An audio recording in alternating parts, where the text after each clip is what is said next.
Hi friends, welcome to STR Telugu. Thank you for supporting మీ. మీరు నన్ను ఇలా సపోర్ట్ చేయడం ద్వారా ఇంకా కొత్త కొత్త టాపిక్స్ తో మీ ముందుకు వస్తాను.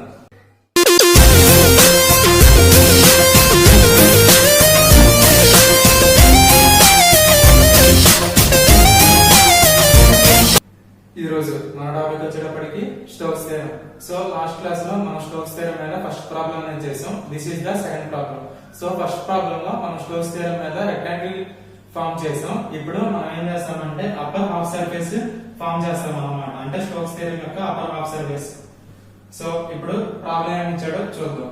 వెరిఫై స్టోక్స్ థియరం అంటే ముందుగా స్టోక్స్ థియరం ని వెరిఫై చేయమంటున్నాడు. ఫర్ ద వెక్టర్ ఫీల్డ్ ఇచ్చాడు. F bar is equal to 2x minus y into I minus y into z square j minus y square zk over the upper half surface of x square plus y square plus z square is equal to 1 అనే equation ఇచ్చాడు అన్నమాట. So this is the upper half surface యొక్క equation అన్నమాట. ఇది x square plus y square plus z square is equal to 1 bounded by its projections on xy plane. So ఈ upper half surface అనేది xy plane మీద projection అయ్యి ఉందన్నమాట. అది ఎలానో ఇప్పుడు మనం డయాగ్రామ్ వేసి చూద్దాం. సో మనకి ముందుగా ఏమి ఇచ్చాడు? F వెక్టర్ ఇచ్చాడు, అప్పర్ హాఫ్ సర్ఫేస్ యొక్క ప్రొజెక్షన్ ఈక్వేషన్ అని ఇచ్చాడు. x square plus y square plus z square is equal to 1 అనేది ఈ ఈక్వేషన్ అనేది xy ప్లేన్ మీద ప్రొజెక్షన్ అయ్యి ఉందన్నాడు. సో ఇప్పుడు ముందుగా మనం తీసుకోవాల్సింది ఏంటి? x y z 3 యాక్సిస్ తీసుకోవాలి. x y z యాక్సిస్ అనేది ముందుగా తీసుకుందాం. సో ఇప్పుడు ఇది y యాక్సిస్, ఇది z యాక్సిస్, x యాక్సిస్, ఇది z యాక్సిస్ అన్నమాట. z axis. సో ఇప్పుడు మనకి ఏమన్నాడంటే అప్పర్ హాఫ్ సర్ఫేస్ అనేది xy ప్లేన్ మీద ప్రొజెక్షన్ అయింది అన్నమాట. అంటే ఇప్పుడు మనకి ఎలా వచ్చిందంటే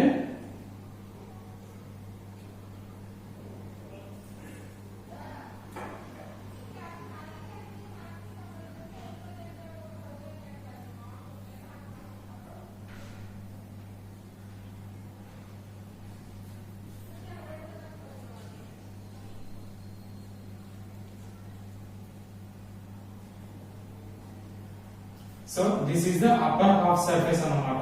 అప్పర్ హాఫ్ సర్ఫేస్ ఎక్కడ ప్రొజెక్షన్ ఉంది? xy plane. So xy, so xy plane మీద అప్పర్ హాఫ్ సర్ఫేస్ అనేది ప్రొజెక్షన్ అయి ఉంది విత్ z యాక్సిస్ అన్నమాట. సో ఇప్పుడు మనకి ఇదేమైందంటే అప్పర్ హాఫ్ సర్ఫేస్ కాబట్టి దీని ఈక్వేషన్ వచ్చేటప్పటికి x² + y² + z² is equal to 1. So ఈ విధంగా మనం డయాగ్రామ్ డ్రా చేసుకున్నాం కదా. ఏమి ఇచ్చాడు? F వెక్టర్ ఇచ్చాడు, upper half surface. Upper half surface x² + y² + z² is equal to 1 అనేది xy ప్లేన్ మీద ప్రొజెక్షన్స్ అయ్యింది అన్నమాట. So this is the x, this is the y plane అన్నమాట. సో దాని మీద ప్రొజెక్షన్ అయ్యింది. xy ప్లేన్ మీద అప్పర్ హాఫ్ సర్ఫేస్ అనేది ప్రొజెక్షన్ అయ్యింది. అప్పుడు మనకి x² + y² + z² is equal to 1 అనేది వచ్చింది అన్నమాట. సో ఈ విధంగా మనం డయాగ్రామ్ రాసుకున్నాం కదా. ఇప్పుడు ఏంటంటే క్వశ్చన్ ప్రాబ్లం లోకి వెళ్ళిపోతాం. F vector is equal to 2x minus y into I minus y into z square j minus y square zk అని ఈక్వేషన్ ఇచ్చాడు. సో ముందుగా మనం స్టోక్స్ థియరం యొక్క ఫార్ములా చూద్దాం. సో స్టోక్స్ థియరం యొక్క ఫార్ములా ఏంటి? లాస్ట్ క్లాసెస్ లో మేము డిస్కస్ చేసాం. Curve integral F vector dot dr vector is equal to double integral under the surfaces curl F vector dot n cap ds. So this is the Stokes theorem formula అన్నమాట. F vector dot dr vector is equal to double integral under the surfaces curl F vector dot n cap ds. So ఇప్పుడు మనకి ఏం కనుక్కోమన్నాడు? Verify Stokes theorem అన్నాడు. Verify Stokes theorem అంటే మనం LHS prove చేయాలి, RHS కూడా prove చేయాలి. So ముందుగా LHS ప్రూవ్ చేద్దాం. సో LHS ప్రూవ్ చేయాలంటే మనకి ఏమేమి తెలియాలి? F vector dot dr vector తెలియాలి. సో మనకి ఇక్కడ F vector అంటే తెలుసు, dr vector ఏంటి? సో ముందుగా మనకి r వెక్టర్ అంటే లాస్ట్ క్లాసెస్ లో మీకు చెప్పాను, xy + yj + zk. So this is the general formula r vector అనేది. సో దీనికి డిఫరెన్షియేట్ చేస్తే ఏమైంది? dr vector is equal to dxi + dyj + dzk. So ఇప్పుడు మనకి dr వెక్టర్ అనేది వచ్చింది. ఇప్పుడు మనం ఏం చేస్తామంటే దీనికి f వెక్టర్ తో మల్టిప్లై చేస్తాం. So F vector dot dr vector. So F vector dot dr vector తో మల్టిప్లై ఏమైందంటే ఇప్పుడు చూద్దాం 2x minus y into j minus y z square j minus y square zk into dr vector అంటే dxi plus dyj plus dzk. So ఈ విధంగా వచ్చింది కదా. ఇప్పుడు ఈ రెండింటిని మల్టిప్లై చేద్దాం. సో మనకి ఇలా వచ్చింది కదా. ఇప్పుడు ఈ రెండింటిని మల్టిప్లై చేద్దాం. మల్టిప్లై చేసేటప్పుడు కర్వ్ ఇంటిగ్రల్ కూడా అప్లై చేసుకుందాం. Curve integral dr vector. So ఇలా కర్వ్ ఇంటిగ్రల్ అప్లై చేసినప్పుడు ఇక్కడ మల్టిప్లై చేస్తాం కదా. ఇలా మల్టిప్లై చేసినప్పుడు ఏమైంది, i ఇంటూ i టర్మ్స్ అనేవి 1 అవుతాయి, మిగతా టర్మ్స్ అనేవి 0 అయిపోతాయి. అంటే i ఇంటూ j టర్మ్ అనేది 0 అయిపోయింది, j into j term i, k into i term అనేది 0 అయిపోయింది, j ఇంటూ j టర్మ్ అనేది 1 అయింది, k ఇంటూ j టర్మ్ అనేది 0 అయిపోయింది. సో అలా i ఇంటూ i టర్మ్ అంటే 1 అయింది అన్నమాట. అలా 2x minus y into dx. So i into i term అనేది 1 అయిపోయింది, మిగతాది 2x minus y into dx. అలానే minus y z square dy minus y square z dz అన్నమాట. సో ఈ విధంగా తీసుకున్నాం కదా.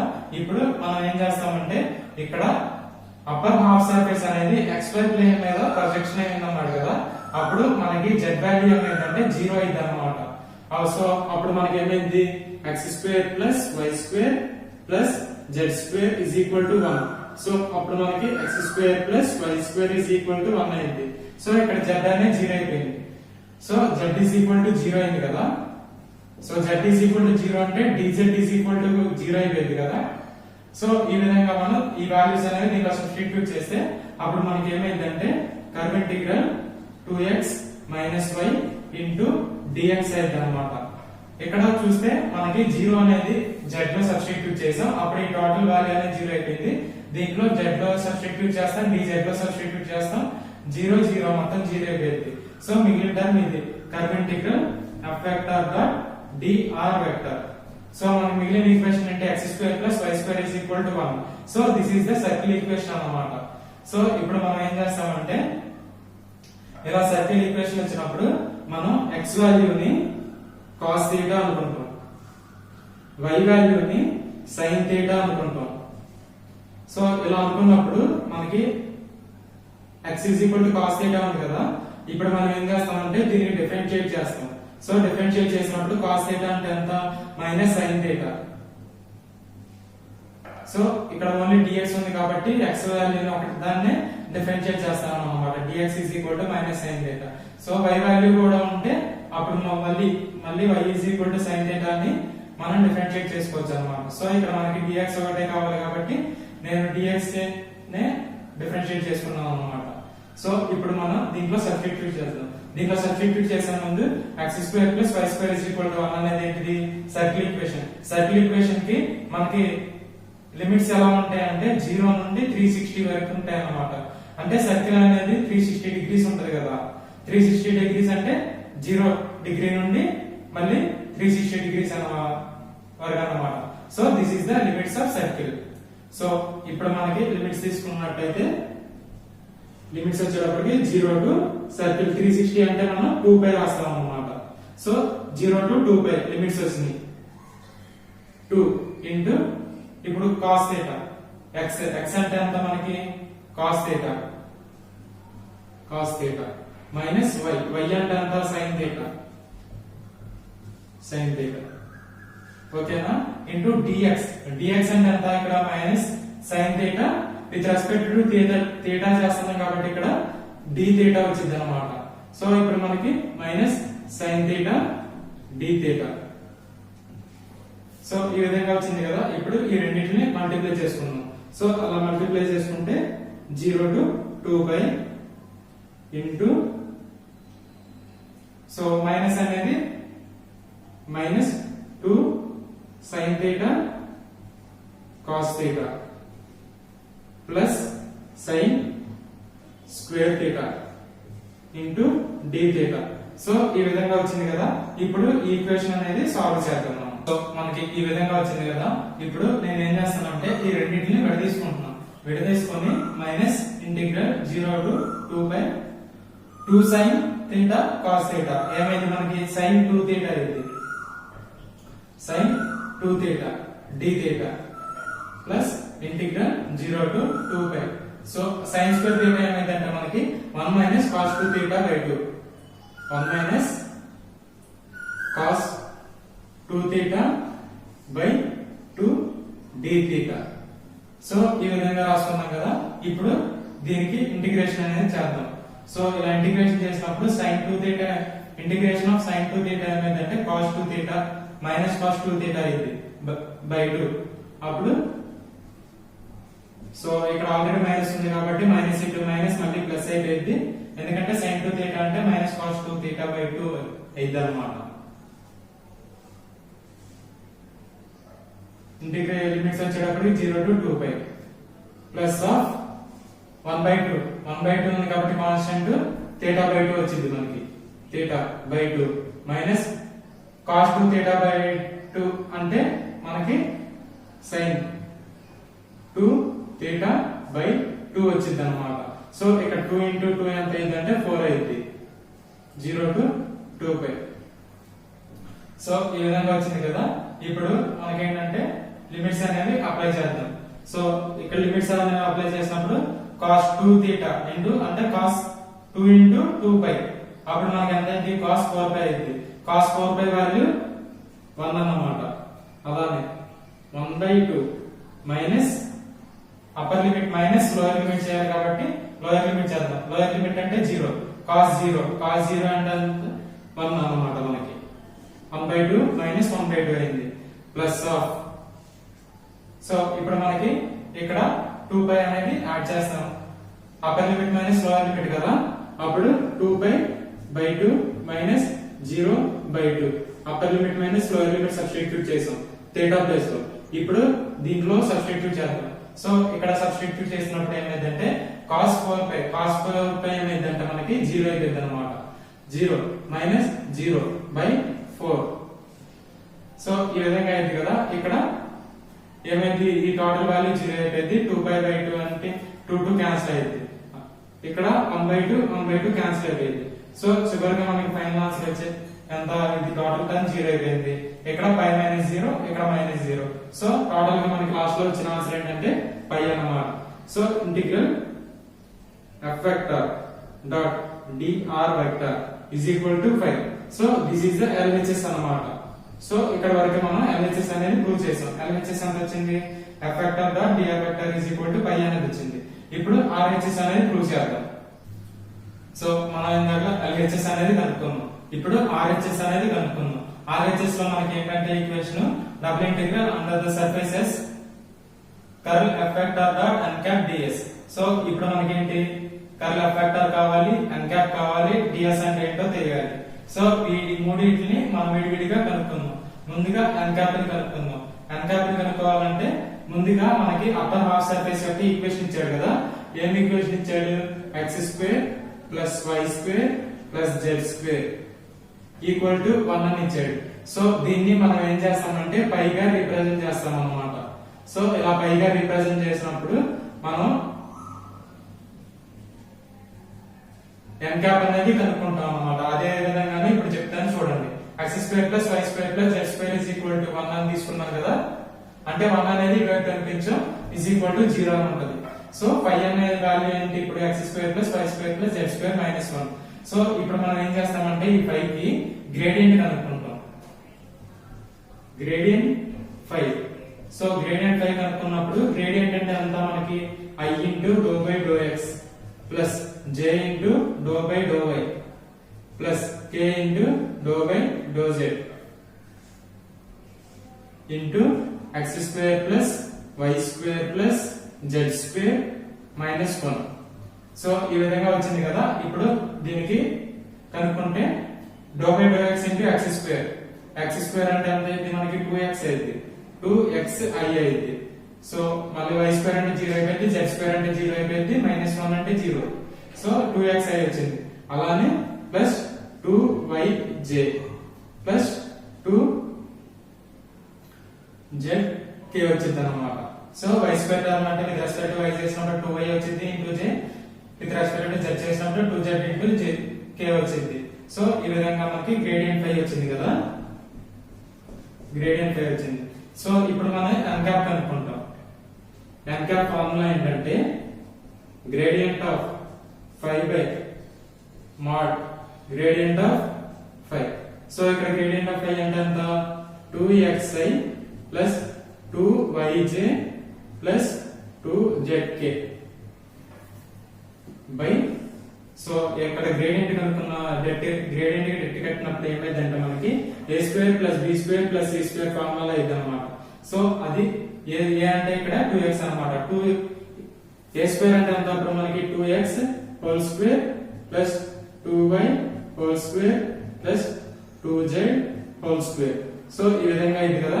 ఇప్పుడు దీన్ని ఏం చేస్తామంటే 2xi plus 2yj plus 2zk అయితే by root of 4x square plus 4y square plus 4z square అయితే అన్నమాట. సో ఈ విధంగా అయినప్పుడు మనకి ఈ మూడిట్లో 4 అనేది కామన్ గా ఉంది. వీటిలన్నిటిలో మనకి ఎంత కామన్ గా ఉంది 2 కామన్ గా ఉంది. సో అది కామన్ తీసేస్తే 2 into xi plus yj plus zk by ఇక్కడ 4 అనేది కామన్ తీసి బయటికి తీస్తే 2 అయితే అన్నమాట. స్క్వేర్ రూట్ లోపల నుండి మనం ఏదైనా టర్మ్ బయటికి తీసుకొస్తే అప్పుడు మనకి అది 2 అయితే అన్నమాట. అంటే x square plus y square plus z square అయితే. సో ఇక్కడ x square plus y square plus z square అంటే ఎంత మనకి 1 అన్నమాట. సో రూట్ 1 అయితే ఈ 2 క్యాన్సిల్ అయిపోయింది. సో లాస్ట్ గా ఫైనల్ గా మనకి n క్యాప్ ఎంత వచ్చిందంటే xi plus yj plus zk వచ్చింది. సో n క్యాప్ అనేది వచ్చింది. ఇప్పుడు కర్లీ ఎఫ్ వెక్టర్ అనేది కనుక్కుందాం. మనకి ఇక్కడ n క్యాప్ కనుక్కున్నాం కదా. ఇప్పుడు n క్యాప్ కనుక్కున్న తర్వాత ఇప్పుడు మనం ఏం చేస్తామంటే ds అనేది కనుక్కుంటాం.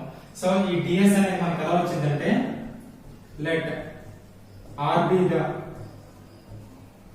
projections of surface S on xy plane అన్నప్పుడు ds ఏమైందంటే మనకి dx into dy by n cap into k అయితే అన్నమాట. So projections of S on xy plane అన్నాడు కాబట్టి dx ఇంటూ dy వచ్చింది by n cap into k. So ఇక్కడ n cap into k అంటే ఏంటంటే n క్యాప్ ఏంటంటే మనకి xi plus yj plus zk into k. k into k అంటే 1 కాబట్టి ఓన్లీ మనకి z అనేది వచ్చింది. dx into dy by z వచ్చింది. సో ఈ విధంగా మనకి ds అనేది వచ్చింది. ఇప్పుడు మనకి ఏం కావాలి కర్లీ ఎఫ్ వెక్టర్ కావాలి. సో ఆ కర్లీ ఎఫ్ వెక్టర్ అనేది కనుక్కుందాం. Curly F vector is equal to I J K doe by doe x doe by doe y doe by doe z. అలానే 2x minus y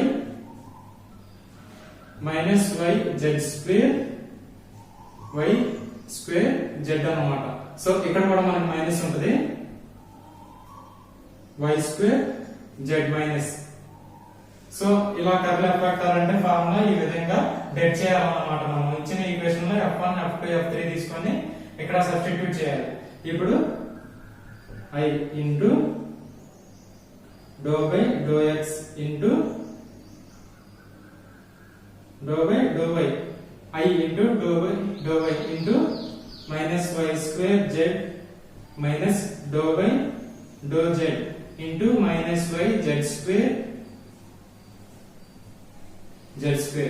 minus j into doe by doe x into minus y square z minus doe by doe y minus doe by doe z అన్నమాట. Doe z into 2x minus y అలానే plus k into doe by doe y doe x into minus y z square minus doe by doe y into 2x minus y. So ఈ విధంగా multiply చేసుకున్నాం కదా. ఇక్కడ observe చేసినట్టయితే మనకి I into with respect to y చేస్తే ఇక్కడ ఏమైంది y స్క్వేర్ కాబట్టి మైనస్ 2y అయింది అంటే మైనస్ 2y z అయింది. అలానే ఇక్కడ ఏమైంది doe by doe Z with respect to Z చేస్తున్నాం కాబట్టి ఇక్కడ 2z అయితే అంటే -2xy 2yz -2yz వచ్చింది. మైనస్ ఇంటూ మైనస్ ప్లస్ అయిపోయింది కాబట్టి +2yz అయింది అనమాట. సో ఈ విధంగా వచ్చింది కదా. అప్పుడు ఏమైంది, ఈ రెండు క్యాన్సిల్ అయిపోతాయి. ఈ రెండు క్యాన్సిల్ అయిపోయింది.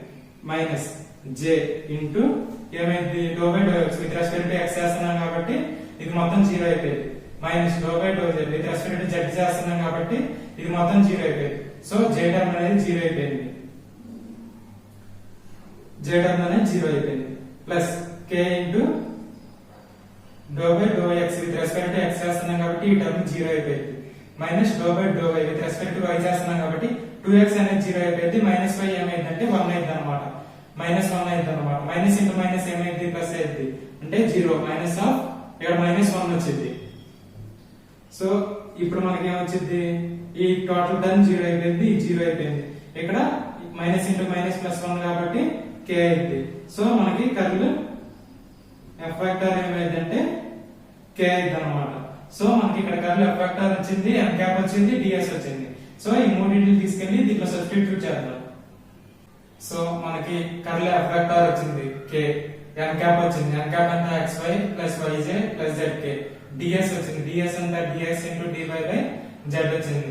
సో ఈ మూడింటిని దీంట్లో సబ్స్టిట్యూట్ చేద్దాం. ఇప్పుడు double integral curl f vector అంటే k ఇంటూ n క్యాప్ అంటే xi +yj +zk, తర్వాత ds అంటే dx into dy by z వచ్చింది అనమాట. సో ఇక్కడ మనం చూసుకున్నట్టయితే k తో k మల్టిప్లై అయితే 1 అయితే మిగతా ఈ xy వాల్యూస్ 0 అయిపోతాయి. అప్పుడు మనకి ఏంటి, ఇంటిగ్రల్ కర్వ్ ఇంటిగ్రల్. ఇక్కడ మనం ఏమనుకున్నామంటే ఇక్కడ ds అనుకునే ముందు మనం ఏం చెప్పాము, like r be the projections of the surface s అన్నాం. So double integral under the surface r వచ్చింది అనమాట. అప్పుడు మనకి ఏమైంది, ఇక్కడ with respect to k into k చేస్తున్నాం కాబట్టి ఓన్లీ z వచ్చింది, dx into dy by z. So ఈ z క్యాన్సిల్ అయిపోతాయి. So double integral r dx into dy. So ఈ విధంగా వస్తే మనకి ఏంటంటే ఏరియా ఆఫ్ సర్కిల్ అనేది తీసుకోవాలన్నమాట. Area of circle. సో మనకి ఏరియా ఆఫ్ సర్కిల్ అంటే ఏంటి, πr² అన్నమాట. ఏరియా ఆఫ్ సర్కిల్ అంటే πr². సో మనకి ఇక్కడ ఏరియా ఆఫ్ సర్కిల్ అంటే πr². ఓకే, ఇప్పుడు x² + y² = 1 అనేది ఏంటిది, సర్కిల్ యొక్క ఈక్వేషన్ కదా. సో ఇలా సర్కిల్ యొక్క ఈక్వేషన్ అన్నప్పుడు πr² అనేది సబ్స్టిట్యూట్ చేసుకుంటాం. సో డైరెక్ట్ గా ఇంకేం సాల్వ్ చేయవసరం. Double integral r dx into dy అంటే మనకి ఓన్లీ ఏరియా ఆఫ్ సర్కిల్ అనేది తీసుకుంటాం, అంటే πr². సో πr² అనేది తీసుకున్నాం. సో ఇక్కడ ఏరియా ఆఫ్ సర్కిల్ లో రేడియస్ అంటే ఎంత మనకి ఇక్కడ అంటే 1 అన్నమాట. So π into 1 is equal to π. So this is the RHS అన్నమాట. సో మనకి ఇందాకలో ఏం కనుక్కున్నాం, LHS కనుక్కున్నాం. LHS ఎంత వచ్చింది, మనకి π వచ్చింది. RHS ఎంత వచ్చింది, π వచ్చింది. అంటే ఏంటి, మనకి ఇక్కడ స్టోక్స్ థియరం అనేది ప్రూవ్ అయిపోయినట్టే. సో ఈ విధంగా మనం స్టోక్స్ థియరం మీద ప్రాబ్లమ్స్ చేసాం కదా. రేపటి క్లాస్ లో వేరే ప్రాబ్లం అనేది చూద్దాం. Thank you friends. మీకు ఏమైనా డౌట్స్ ఉంటే కింద కామెంట్ సెక్షన్ లో కామెంట్ చేయండి. మీ యొక్క ప్రతి కామెంట్ చూసి మీ డౌట్స్ అనేది నేను క్లారిఫై చేస్తాను. Please like, share and subscribe my STR Telugu channel. Keep watching and learn more.